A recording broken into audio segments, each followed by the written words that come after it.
রামুতে বিজিবির অভিযানে ৮,০০০ পিস ইয়াবাসহ আটক এক। বিস্তারিত থাকছে কামাল উদ্দিন জয়ের প্রতিবেদনে।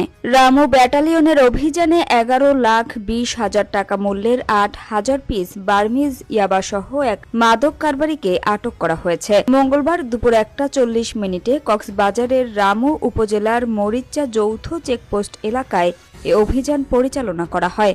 রামু ব্যাটালিয়ন সূত্রে জানা যায়, গোপন সংবাদের ভিত্তিতে ব্যাটালিয়নের অধিনায়ক লেফটেন্যান্ট কর্নেল কাজী মাহতাব উদ্দিন আহমেদের দিক নির্দেশনায় নায়েব সুবেদার মোহাম্মদ তরিকুল ইসলামের নেতৃত্বে বিজিবির একটি টহল দল মরিচ্চা যৌথ চেকপোস্টে অভিযান চালায়। এ সময় একটি সন্দেহজনক ইজি বাইক থামিয়ে তল্লাশি চালানো হয়।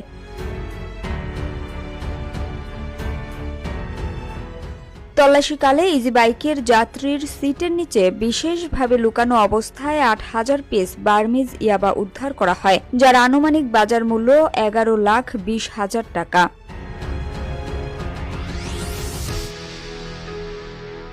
আটক ব্যক্তি হলেন FDMN মোহাম্মদ আনোয়ার।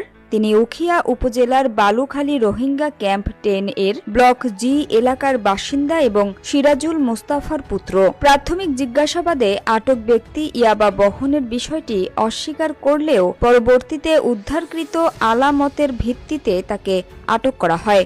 এ ঘটনায় প্রয়োজনীয় আইনানুগ ব্যবস্থা গ্রহণ প্রক্রিয়াধীন রয়েছে বলে জানিয়েছে বিজিবি। রামু ব্যাটালিয়ন সীমান্ত নিরাপত্তা নিশ্চিতের পাশাপাশি মাদক পাচার, চোরাচালান ও অবৈধ অনুপ্রবেশ রোধে নিয়মিত অভিযান পরিচালনা করে আসছে বলে জানানো হয়।